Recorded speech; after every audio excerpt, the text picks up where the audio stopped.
Hey guys, তো আজকে আমি তোমাদের সাথে শেয়ার করব যে কিভাবে আমি মেকআপ ব্রাশগুলো পরিষ্কার করি। তোমরা ব্যাগের অবস্থা দেখে বুঝতে পারছো যে মানে মেকআপ ব্রাশগুলো কতদিন আগেকার। তো আমি যখন নতুন নতুন মেকআপ শিখি, তাও 4-5 বছর আগে, তখন আমি এই মেকআপ ব্রাশগুলো কিনেছিলাম। তার মাঝে আমি অনেক ছোটো ছোটো ব্রাশও কিনি, কিন্তু এই ব্রাশ সেটটা হচ্ছে তাও 4-5 বছর আগেকার। আমি এই ব্রাশ সেটই ইউজ করছি, এখনও পর্যন্ত আমার ব্রাশ সেটের কিছু হয়নি। বেসিক্যালি আমি শ্যাম্পু দিয়ে পরিষ্কার করি, শ্যাম্পু আর জল দিয়ে আমি এই মেকআপ ব্রাশগুলোকে পরিষ্কার করি।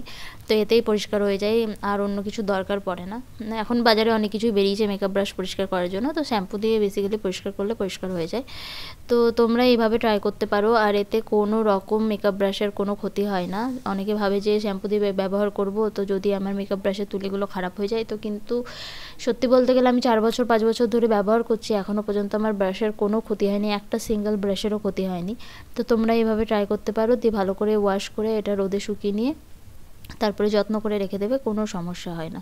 তো আমি আমার যেহেতু ব্যাগটা খারাপ হয়ে গেছিলো, সে কারণে আমি বোতলে এটাকে ভালো করে আর কি যত্ন করে রেখে। ওকে, সো নেক্সট ভিডিওতে অনেক টিপস নিয়ে তোমাদের সাথে দেখা হবে। তো আজকের জন্য টাটা, ভালো থেকো, সুস্থ থেকো।